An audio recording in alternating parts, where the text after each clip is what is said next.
हम कहाँ जा रहे हैं वो हम आपको बताएंगे थोड़ी देर में। रास्ते में पहले हम जा रहे हैं 182 प्लॉट नंबर 25 सेंटर पानीपत पिताजी के पास गाड़ी चेंज करने के लिए। तो अभी जहाँ पे हम जा रहे हैं वहाँ की एनर्जीज को फील करने के लिए, आप लोगों तक वो एनर्जीज को जाने के लिए आप लोगों का काम डाउन होना बहुत ज़रूरी है। असम्मानित किया पूरी भरी सभा के अंदर, तो सती माँ ने फैसला लिया कि वो अपना शरीर छोड़ दें। देखो शिवजी जी को पता था कि एक्चुअली में क्या होने वाला है। अगर कार्तिक ऊपर नहीं फंसा होता ना भाई, मैं ये रिस्क कभी भी नहीं लेता, मैं ये रिस्क कभी भी नहीं लेता। पता रास्ते में कितनी वाइड सी लैंडस्लाइड्स की झलक थी।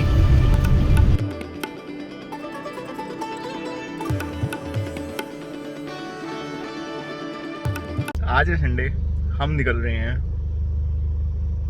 हमने वोटिंग करी थी इंस्टाग्राम के ऊपर, तो वोटिंग के अंदर अभी तक जो सबसे टॉप पे चल रहा है वो चल रहा है काशी विश्वनाथ टेम्पल महादेव जी का। लेकिन हमें कोई भी ट्रेन की टिकट नहीं मिली है। To be very frank, train की टिकट्स मिलना इस समय बहुत मुश्किल था और सारसा बालाजी जाने का प्लान था, लेकिन सारसा बालाजी भी नहीं जा रहे हैं हम कहाँ जा रहे हैं वो हम आपको बताएंगे थोड़ी देर में। रास्ते में पहले हम जा रहे हैं 182 प्लॉट नंबर 25 सेक्टर पानीपत पिताजी के पास गाड़ी चेंज करने के लिए।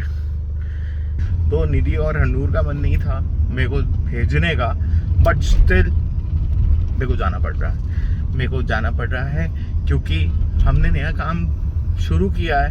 तो मेरे मन में एक विश थी कि मैं अपने प्रभु से, मैं अपनी माता से, मैं अपने भगवान से एक बार मैं जाके आप ब्लेसिंग्स तो ले आऊँ, एक बार थोड़ा सा पावर्स तो ले आऊँ, अपने आप को थोड़ा सा रिचार्ज तो कराऊँ।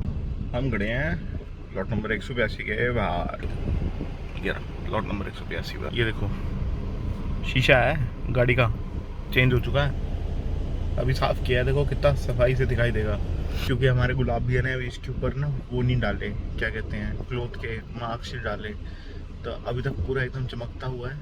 मेरे ख्याल से पहले वाइपर का एक निशान है हल्का सा, वो भी मेरे ख्याल से बिना पानी के चलाया हुआ होगा, तो उस वजह से है। लेकिन कोशिश करूं, नहीं दिखाई देगा, लेकिन व्यू बहुत साफ आने वाला है। शुरू करते हैं अपनी जर्नी को। जय कारा वीर बजरंगी, हर हर महादेव। हमारे इंस्टाग्राम के ऊपर मैंने कल पोलिंग करी थी, और पोलिंग करने का जो मेन पर्पस था वो ये था कि I wanted to know that, मतलब I was not able to decide कि मेरे को किस तरफ जाना चाहिए या मेरे को कहाँ जाना चाहिए। I wanted to go to Kashi as well, I wanted to go to meet सारसा Balaji as well. I was also planning to go where we are heading toward।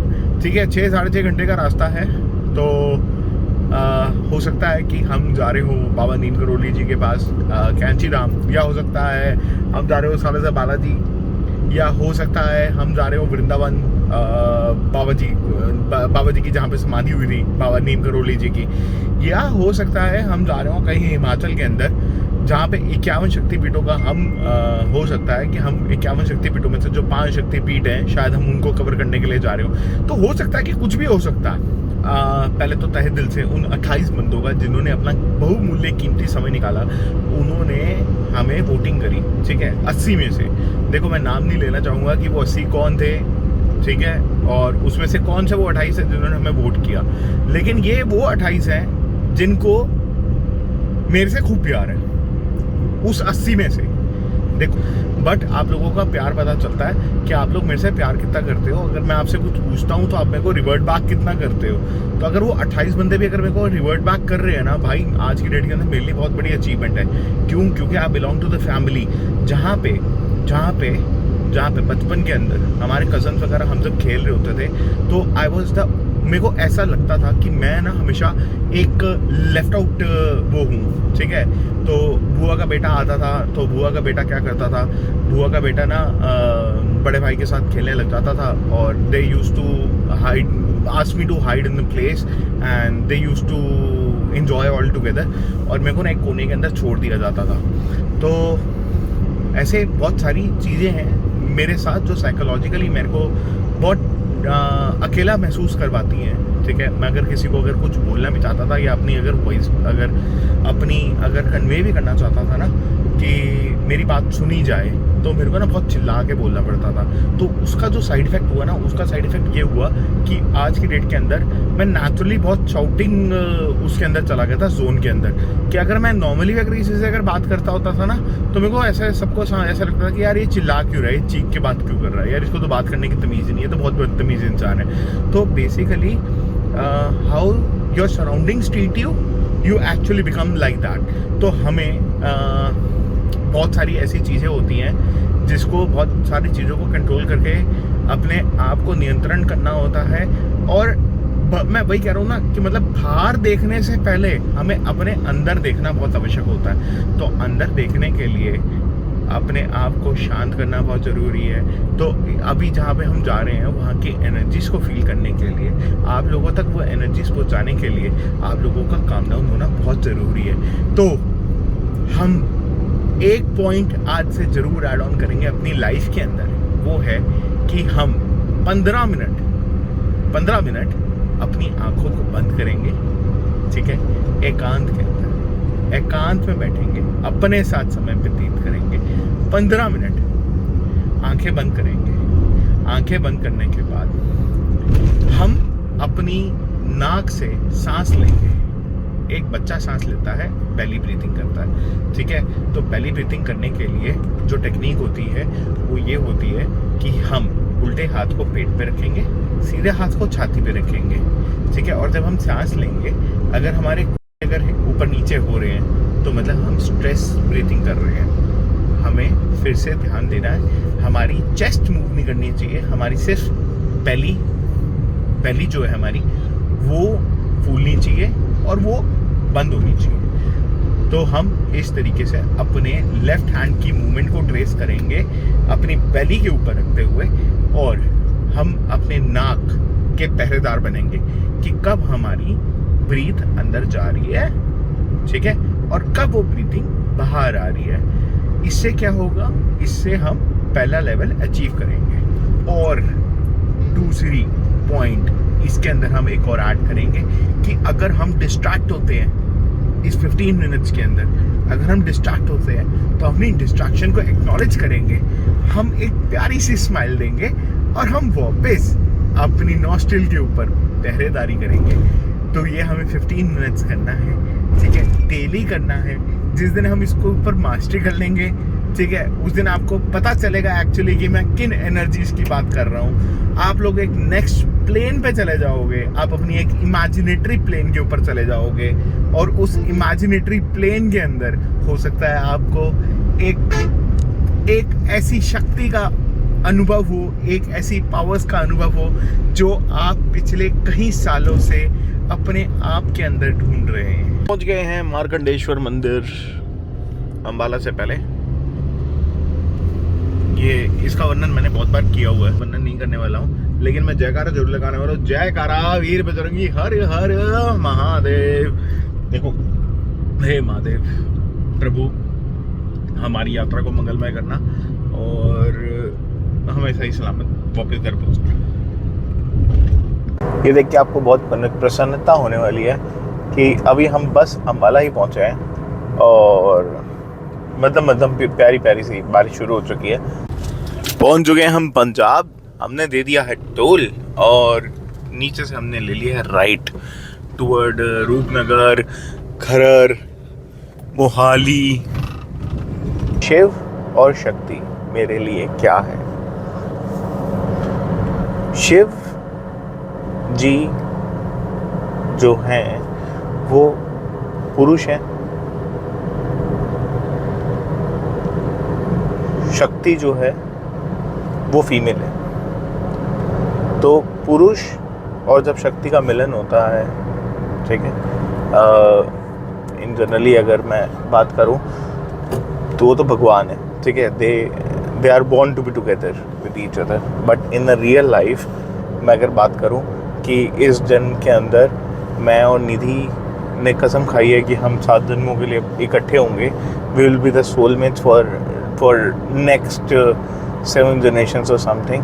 C I don't know कि वो कितने लेवल तक actually होगा, but what I know is कि शिव और शक्ति एक हैं, वो एक होने के लिए ही बने हैं। तो ब्रह्मा जी ने इस सृष्टि के अंदर सभी क्रिएचर्स को क्रिएट किया, तो अब इनको संतुलन बनाए रखने के लिए प्रेम प्यार की भावना को बनाना था, जो कि थी कामधेनु। अब कामधेनु जी ने जब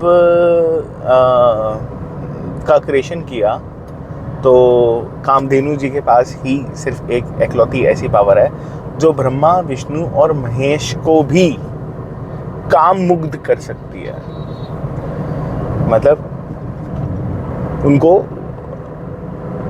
उनकी क्रिएशन के साथ वहाँ पे वो भेज सकती है। तो उन्होंने टेस्ट करने के लिए जो कामधेनु जी को बनाया, तो वो बहुत नॉटी थे, तो उन्होंने क्या किया, उन्होंने सबसे पहला जो तीर था वो उठा के सबसे पहले ब्रह्मा जी को चला दिया, ब्रह्मा जी और उन्होंने सरस्वती माता को क्रिएट किया उससे, अपनी काम मनोभावनाओं से। तो सेकंड, फिर अब शिवजी जी हंसने लगे इस बात के ऊपर कि अरे ब्रह्मा जी, आपने सृष्टि बनाई, आपने सब कुछ किया, आप मतलब एक टीम नहीं संभाल पाए। तो ब्रह्मा जी को चढ़ा गुस्सा, तो ब्रह्मा जी ने कामधेनु जी को बोला कि आप एक काम करेगा, आप ना शिवजी जी के ऊपर तीर चला के दिखाइए। जब उन्होंने शिवजी जी के ऊपर तीर चलाया तो उसका असर कुछ नहीं हुआ, तो ब्रह्मा जी को एक्चुअल के अंदर रियलाइज हुआ कि यार I am not the creator, I am just a part of the creation, and Shivji ji is not my creation, he is पर ब्रह्मा, ही इज पर ब्रह्मा, कि मतलब वो अनंत है, वो उनका अपने ऊपर पूरा अच्छे से कंट्रोल है। लेकिन इस सृष्टि को, इस प्रकृति को आगे निर्माण करने के लिए, बनाने के लिए शक्ति की आवश्यकता है। तो शक्ति को एक मोर्टल रूप के अंदर जन्म लेना था। तो जब शक्ति ने मोर्टल रूप में जन्म लिया, तो शक्ति ने कंडीशन रखी कि I will never be suppressed bye a masculine power. मेरे पिता और मेरे पति, अगर इन दोनों ने अगर मुझे कंट्रोल करने की कोशिश करी, तो मैं वो शरीर त्याग दूंगी। यही रीज़न था जिसकी वजह से सती जी जो थे वो दक्ष के यहाँ आई, मतलब प्रजापति दक्ष के यहाँ पुत्री के रूप में आई। और जब प्रजापति दक्ष जी जो थे, जो प्रजापति दक्ष जी थे, उन्होंने क्या किया, उन्होंने यज्ञ का आयोजन किया, और उस आयोजन के अंदर उन्होंने पार्वती जी और शिवजी जी को नहीं बुलाया था। और शिवजी जी को जब वो बोल के कि मेरे पिता के यहाँ यज्ञ हुआ है, हो सकती है मिसअंडरस्टैंडिंग हो सकती है किसी फादर से, तो कोई बात नहीं, मैं तो पुत्री हूँ, मेरे को तो पुत्री का भी स्थान मिलेगा। तो उनको कहीं ना कहीं उनके दिमाग में ये था कि उनके हस्बैंड ने उनको जाने नहीं दिया, उनको कंट्रोल करने की कोशिश करी, पहला। दूसरा, जब वो वहाँ पे गए और जब उनकी पिता ने उनको असम्मानित किया पूरी भरी सभा के अंदर, तो सती माँ ने फैसला लिया कि वो अपना शरीर छोड़ रहे हैं। देखो, शिवजी जी को पता था कि एक्चुअली में क्या होने वाला है, इसीलिए काल भैरव का रूप लेके उन्होंने सब कुछ वहाँ पे नष्ट कर दिया, और अंत में जाके दक्ष का सर भी काट दिया था। लेकिन सृष्टि को आगे चलाने के लिए और जन्म सिद्धि का आगे चलाने के लिए प्रजापति का होना बहुत ज़रूरी था, तो फिर उनका धड़ उन्होंने रिप्लेस किया, सब कुछ किया। लेकिन शिवजी जी उस समय इतने इमोशनल हो गए थे, इतने इमोशनल हो गए थे कि उन्होंने तांडव करना शुरू कर दिया था। उन्होंने सब कुछ नष्ट करना शुरू कर दिया था। वो माँ को अपनी गोदी में उठा के, मतलब माँ की डेड बॉडी को गोदी में उठा के भाई वो घूम रहे थे, वो पागलों की तरह इधर से उधर। मतलब वो कहते हैं ना कि आदि के मतलब पास शक्ति है तो मतलब दोनों हैं तो भैया सब कुछ है, नहीं है तो भाई सब कुछ खत्म है भाई। he was feeling like I'm nothing without her। वो जो भी थे वो उन्हीं के बदौलत थे। मतलब जैसे मैं बोलता हूँ कि I am only because of Nidhi. मैं आज जो भी हूँ मैं निधि की वजह से हूँ। मतलब behind every successful man there is a hand of a woman, and behind every successful man there is a hand of a man. तो ताली एक हाथ से नहीं बजती भाई, दोनों को साथ चलना पड़ता है, दोनों साथ में रहते हैं तभी कुछ बनता है। तो वो है, वो लव स्टोरी है, वो प्रेम है, वो प्यार है, वो संभावना है।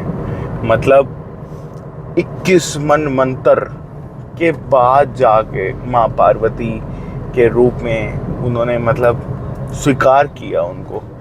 मतलब उन्होंने अपनी पूरी लाइफ छोड़ दी जीना, सब कुछ छोड़ दिया। किसी से मोह करनी है उनको किसी से कुछ नहीं है भैया, बस उनको अपनी शक्ति चाहिए थी अपने पास। और उन्होंने कितना इम्तिहान लिया माँ पार्वती के रूप में उनका,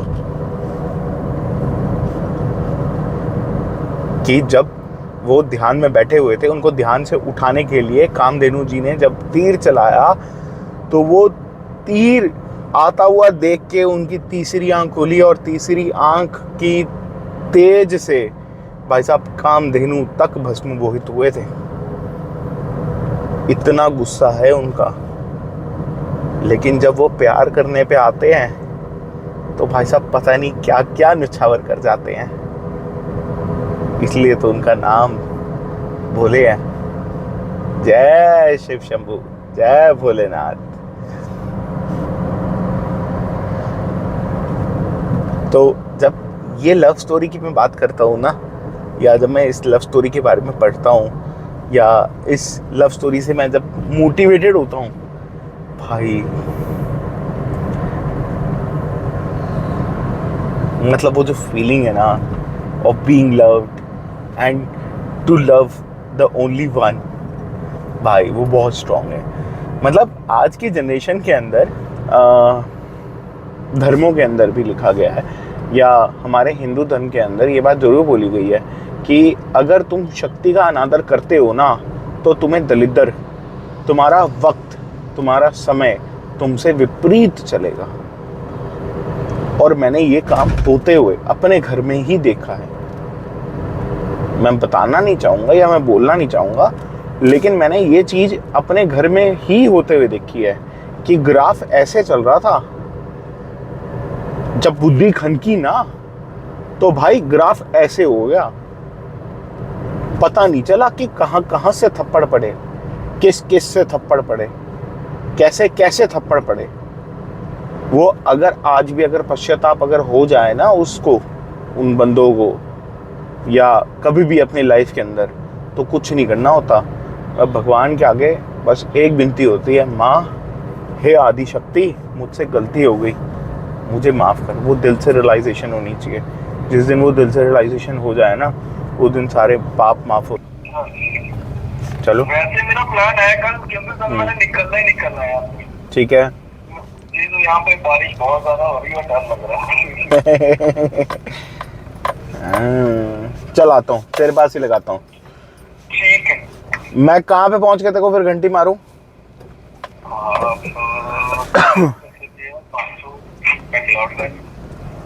बक्सू पहुँच जाऊँ। अगर कार्तिक ऊपर नहीं फंसा होता ना भाई, मैं ये रिस्क कभी भी नहीं लेता।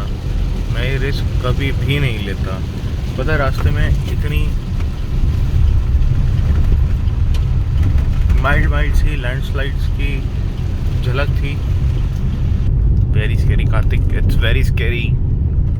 And I am just taking risk for you brother. ये देखो पूरी पेड़ और टहनियाँ ये। फाइनली हम पहुंच गए हैं भक्सुनाथ और कार्तिक के पास। कार्तिक हमारे साले साहब हैं और भाई बाहर बारिश हो रही है ताबड़तोड़। आवाज़ सुनो पहले तो, दिखाई देगा नहीं देगा बट ये मॉल है यहाँ का। मतलब कभी भी कुछ भी हो सकता है यहाँ पे। तो इतना सही सीन हो रखा है यहाँ पे। कल सुबह हम निकलेंगे माताओं के दर्शन करने के लिए। करते हैं इस वीडियो को यहीं पे ख़त्म, एक अच्छे नोट पे। मैं टेंशन में था थोड़ा सा कि पता नहीं मैं कैसे पहुँचूँगा, क्या होगा क्या नहीं होगा, क्योंकि बारिश इतनी तेज़ थी कि हमें कुछ भी नहीं दिखाई दे रहा था। और भाई ने वहाँ पे पहुँचते हुए एक बात बोल दी, कह रहा भैया ये वाला होटल है, इसके बाद ना राइड ले लो। राइड देखा भैया, उतर के देखा, इतना स्टीप नीचे रास्ता कि मेरे को भाई उतर के देखना पड़ा कि मेरी गाड़ी उतरेगी नहीं उतरेगी। उतर गई, गाड़ी पार्क कर दिया, सब कुछ कर दिया, कार्तिक के होटल में चेक इन कर लिया और भूख लग रही है। तो इस वीडियो को यहीं पे ख़त्म करते हैं। अगर वीडियो में कुछ भी पसंद आया हो तो प्लीज़ लाइक करें और नीचे कमेंट करके ज़रूर बताएं कि क्या पसंद। अगर कुछ नहीं पसंद आया है तो भी हमें नीचे कमेंट करके ज़रूर बताएं कि आपको क्या पसंद नहीं आया है। इस वीडियो को देखने के लिए तहे दिल से शुक्रिया और आशा करते हैं कि आप हमें इसी प्रकार प्यार करते रहेंगे। तब तक के लिए bye bye, love you, take care.